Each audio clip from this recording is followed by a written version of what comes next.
Hello, guys. I'm Mia Vasquez, and we are Against the Current. I'm here with Ashanti Jamosin, Valerie Diaz, Dylan Harris, and Daniel Suarez. And today we're going to be talking about some things that might make some people uncomfortable, but are important to discuss either way. Today I'd like to talk about empathy. I have a friend who just recently graduated her degree in social work, so big up her. She recently brought up a topic to me. We were talking about empathy. So for starters, we're going to talk about empathy. So she was talking about how she doesn't believe that empathy can be taught. And up until she had said that to me, I had no idea that empathy was something that couldn't be taught. Initially, I was just like, the more you understand people in your life, the deeper your relationships go, the more empathy that you'll have, assuming that you care more. However, when she introduced that idea to me, almost that empathy was innate, it really kind of shook me because I think a lot of people come into different relationships believing that they can change somebody. And so that kind of goes hand in hand with this idea of empathy. So I used to think that the more you cared about someone, the more empathy you would have, considering how much you care, right? Because you're invested in that relationship. However, it could be true that some people have an empathy threshold that's been set predetermined before the relationship happens. And so now you're kind of combating what you show your care for. Well, I mean, I don't disagree or directly agree with what you're saying because I've always been told, not always been told, in kind of like my late adolescence, which is normal because adolescents tend to be a little bit more selfish than like the average human being, which is why you can't diagnose them with like personality disorders and stuff like that. I've definitely always had an issue with empathy. I've always had an issue with kind of being able to relate to people's emotions just because in my own life, I've always been going through so much garbage that it's like difficult to always worrying about me, basically. Not that I'm not an empathetic person, that I'm like a sociopath or anything crazy, but I think it's something that a lot of people struggle with. It's just not like the socially conscious, appropriate thing to say out loud. So I think that you can change and you can develop empathy, but it takes a self-awareness and it takes the groundwork within yourself to do so.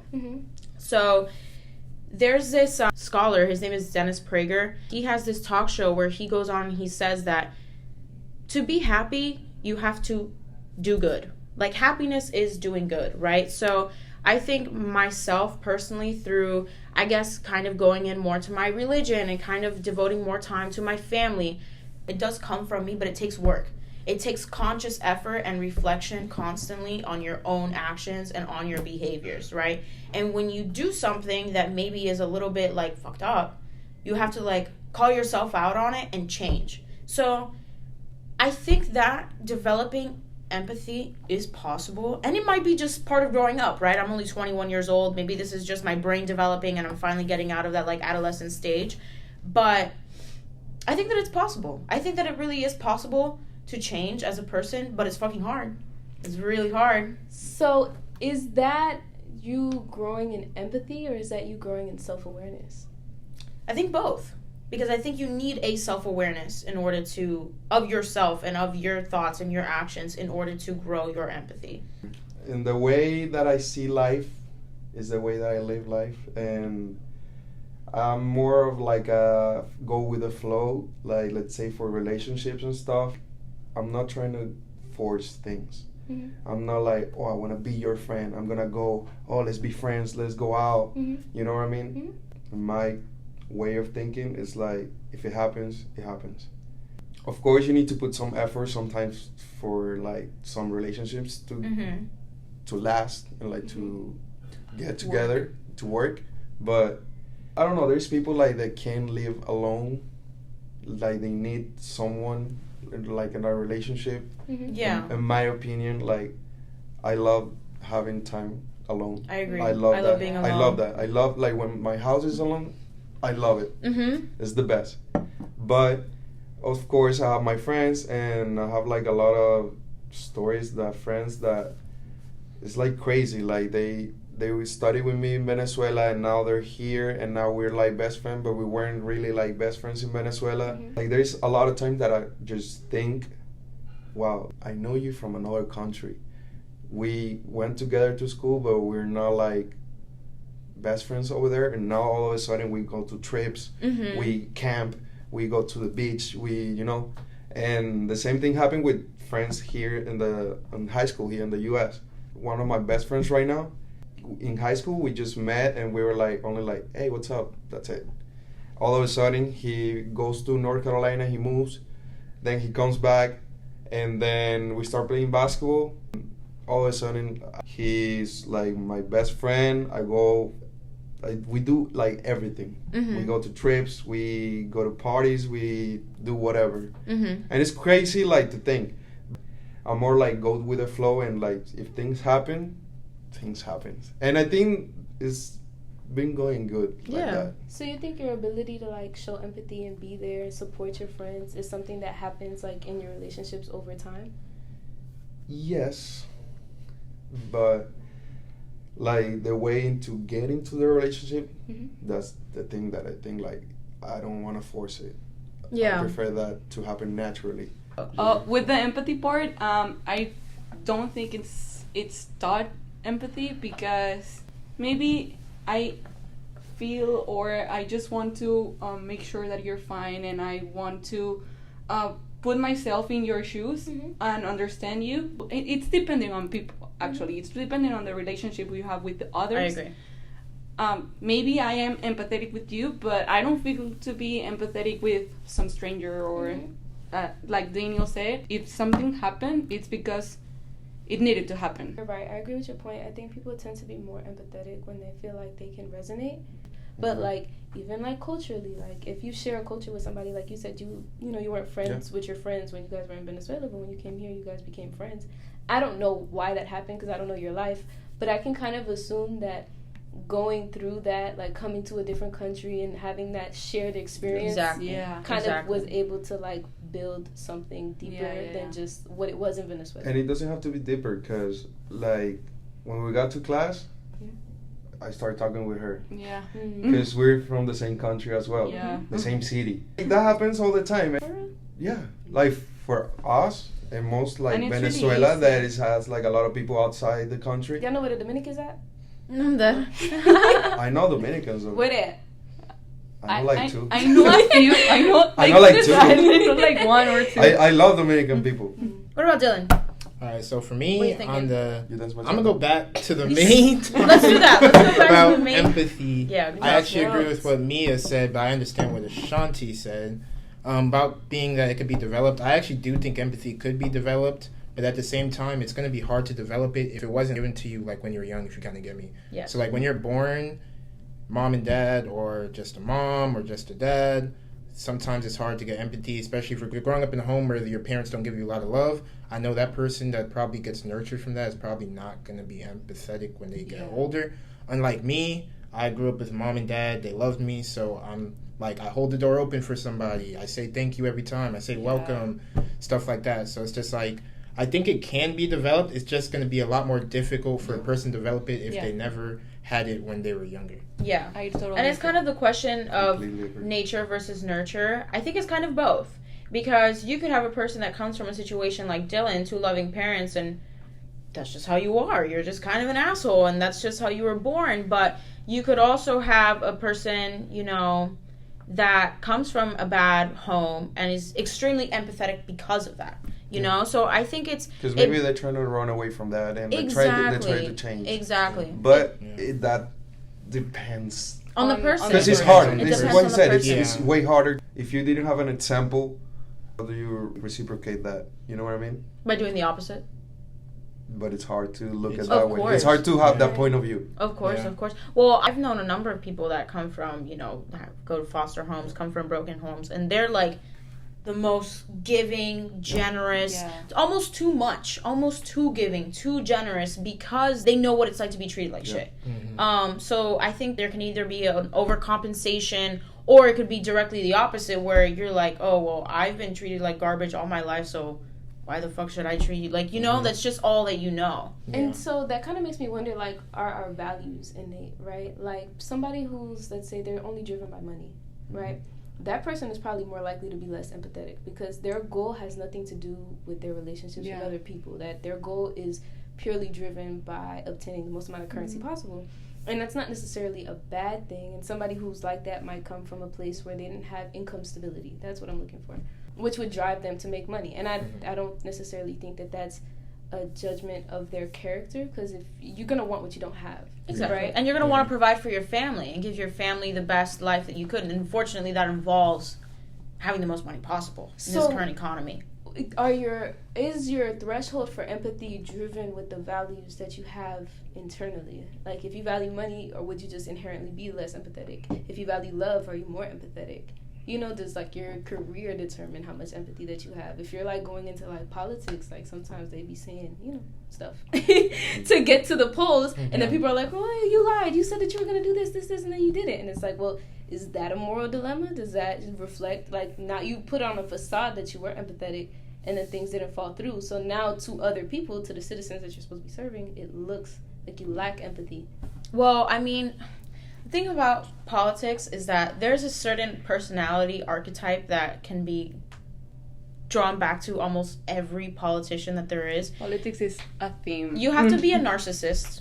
You have to have some sort of personality disorder, and you have to look good on camera, right? So politicians, what they do is that they say anything that they think will bring out people to vote for them. But who truly pays attention to the bills and policies passed by the Florida senators after you vote for them? Nobody. I mean, if it has to do with loans, that's the only thing I care about. Well, morally correctly to I what know you're what the concerned senator, about. but that governor did a lot of things that affected my I don't life. really like politics because of Venezuela. Well, when I was born, was a dictatorship. Mm-hmm. So. And the conversation, like a Venezuelan friend from that type of like age, they always end up talking about politics. I've seen it that like my age people, we don't like it. So it's like every time family gets like together, the topic politics. My generation, what I've seen, we like don't care much about that because it's like to get involved. It's like. But just because it stresses you out, don't you think that you have more of a responsibility to get involved in it? We have to. Yes, we have a responsibility, but like, how are we gonna choose? Because in Venezuela, as a dictatorship, it's, even though the other opponent wins, it's going to be the winner. Well, maybe it doesn't have to be Venezuela. Maybe, well, you guys are living right now, I'm assuming, in the U.S. Exactly. Yeah. Maybe pay more attention to things going on here. So there are things that are happening here so that the repeat does not happen of Venezuela. Yeah. You know? That's the thing, though, because when Trump and Joe Biden went on the presidential election, it was like really violent with Trump? No, the people. Mm-hmm. It was like different groups, and it was totally divided. You didn't saw that. And in Venezuela, it was kind of like that in a point. Yeah. And in Venezuela, it was like that in a point. And right now, what I've seen, like people gave up because it's like even a lot of attempts to get a better life, get a better something. And that's why if they give up, like my generation, hearing all the problems since we were kids, whatever, seeing all the problems that we were kids, whatever, like I don't know, it's kind of like hard you can't to give talk up. about that. I know. can't give up because what are you going to do? You're going to sit down and be a slave? And you're going to be subservient? Yeah, but it's hard. No. I feel similarly to that point. I feel like minorities in America probably feel that way. Yeah. Because, like, what politician actually serves a Latin community, a black community? Like, they say it to get the vote, but does that actually happen? No. Do they actually put in any kind of infrastructure to support the community? Have you guys thought of Or even what girls. the president and the politicians do behind the scenes? Oh, yes, like they are predators. Most have sex with little kids? They are predators. Like Yeah. I'm not gonna say most because I don't know the Facts. statistics. Most of them. But yeah, and then it's so funny because the narratives that are perpetuated by like what America should be and the foundations of this country, and you know, like, And the president's doing the opposite. it's so ironic, and I think that to me, like, because I was a political science major before I turned into That's a moral That's thing. cool. Yeah, that's a moral thing. It is a moral thing, yeah. And so, yeah, I was a political science major, and then I think when I understood, like, the facade that is politics, I was so turned off that, like, I just didn't want to invest it in anymore because it's like, yeah, it's very two-faced. And so it just kind of, it made me repulsed. Well, I definitely relate to that because I as well was a political science major up until pretty recently. And I relate. I totally understand what you guys are saying. I can't even imagine. Mm-hmm. You know, we in the United States are very privileged. We have never Yeah. known what it is to live in a communist country like Venezuela, right? And it's hard. It's hard to, you know, fight back against something that seems unbeatable. But my personal belief, I believe that God always wins. It's inevitable that the righteous are going to come out on top. But you can't just sit down and say, this is hard, I'm going to, you know, just let them do. You can't do that. You can't do that. All the people, like, I say they give up, but they're like, they still have a hope. Mm-hmm. Yeah, And But that's all that matters. they just kind of run out Don't of, know of run, ideas. run out of Yeah. ideas, kind of. of how to get out of that. So it's difficult, but like all of us, and even I do. Like, I have a dream. I sound like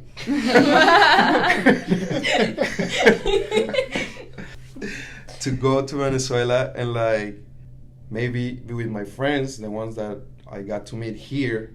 If we go back to Venezuela, I kind of have like where to stay in different Of course. cities. So it's like it's Wouldn't you like? kinda good. Wouldn't it be amazing to kind of go back to Venezuela, like a free Venezuela? Yeah, country. When you come from a country that's corrupt, that corruption kind of seeps into the populace in the way that people are so worried about themselves they become more selfish. Yeah.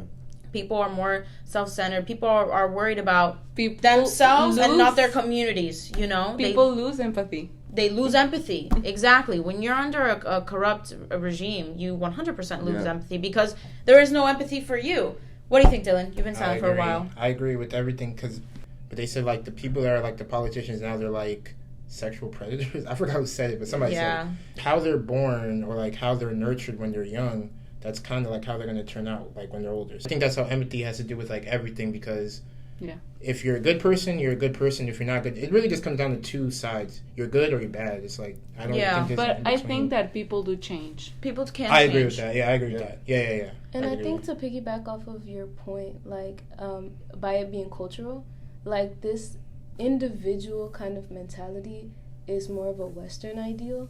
And so you won't see that in like other parts of the world, right? And that kind of makes things like societies that were touched by colonialism, which is almost all of them really, kind of are set into this individualistic like mentality based off of who they were colonized by. Mm-hmm. But a lot of like civilizations, and you can find this in like pre-colonial studies, is that they valued community, they valued progression as a unit rather than like individualistically.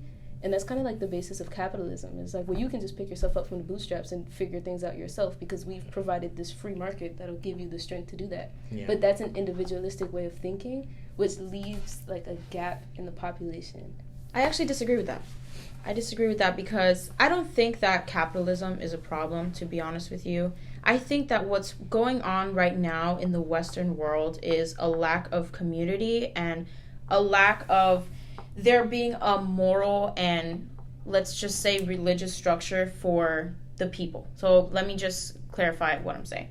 For example, right now in America, it doesn't matter what religion you are, doesn't matter, nobody really believes in anything, right? Everyone is very, like what you were saying, very self-centered, very individual. That's why I think that it is important for governments and for countries to have a culture, to have a unifying aspect that unifies all their people, because then you can relate and empathize with them because they are part of a community. Well, one of the first things that communism does is outlaws religion. The first thing that Lenin did was outlaw Catholics and Christians. The first thing that Fidel did was take out religion, because religion is something that gives you a higher purpose. It inspires you to do good because you know, you want to please the God that you worship, right? Well, when communism takes that out, is because they want you to view the government as the highest realm of morality. So I don't think that it's so much that capitalism inspires people to be selfish. I think corporatism does, which is something that's a little bit different. I think that capitalism gives you an opportunity to provide the best that you can for your family according to, you know, their needs and your abilities. Back to what Dylan brought up about the diddlers in the politics and in Hollywood, I've actually heard an interesting theory as to why that's so rampant now. And when you have everything, these people have money beyond the scope of anyone's imagination, right? When you have everything, when nothing is a shock anymore, when you've done everything, you have access to everything, you need to, kind of like a drug addict, you need to up and up and up and up your dose in order to have literally a reason to live, right? So, and this is sick beyond like the scope, like, you know, but it's almost like the same thing as like when you start watching porn, if you get addicted to Why is that. that literally what I was thinking? That's bad. No, but it's fucked up because you're not going to get turned on by normal, healthy, regular sex anymore. You're going to have to start watching some sick stuff. So it's the same thing with these people. They only get turned on by the sick things because that's the only thing that shocks them. And what's the most sickest, disgusting thing that you could do? Be a diddler. Be a pedophile. That's like the only thing still that I think universally everyone agrees, well, most people agree that it's like big no-no.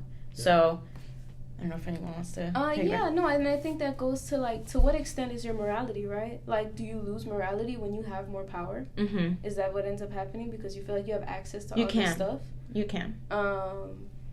So yeah, I think that's kind of like my take on it, is like, to what extent, right? So I feel like people nowadays should really like consider their values when they're navigating through life. Otherwise, you're going to end up unfulfilled, and you're going to end up with those cravings and desires to do things that'll lead to unhealthy habits, just like in general, like even indulgence in food or alcohol, things that like we consume very casually can become very drastic if you're not understanding the intent behind it. Agree. Yeah. Agree. What you said, like, about the that if you get rich, you lose your empathy and stuff, and you lose your morals. I kind of like, it's like, let's compare it to like when people come from a neighborhood that is like bad, but they end up succeeding. So it's because they knew, or maybe they had also luck to have some type of like something that happened to them, or maybe they know that is bad and they need to keep away, even though they live there, even though they know everything. So basically, it's kind of the same. Let's say you're rich, you still need to be aware that even though you're rich and you have all the money and everything that you have, you still need to be aware of what's bad and what's good. Like the kid that comes from a bad neighborhood, it's hard because maybe that's what you see, what you're getting, or maybe in the other part is like you don't get more like excitement from new stuff, but you still need to like work on yourself and try to figure out a way, maybe meditation, maybe something that helps you, you know.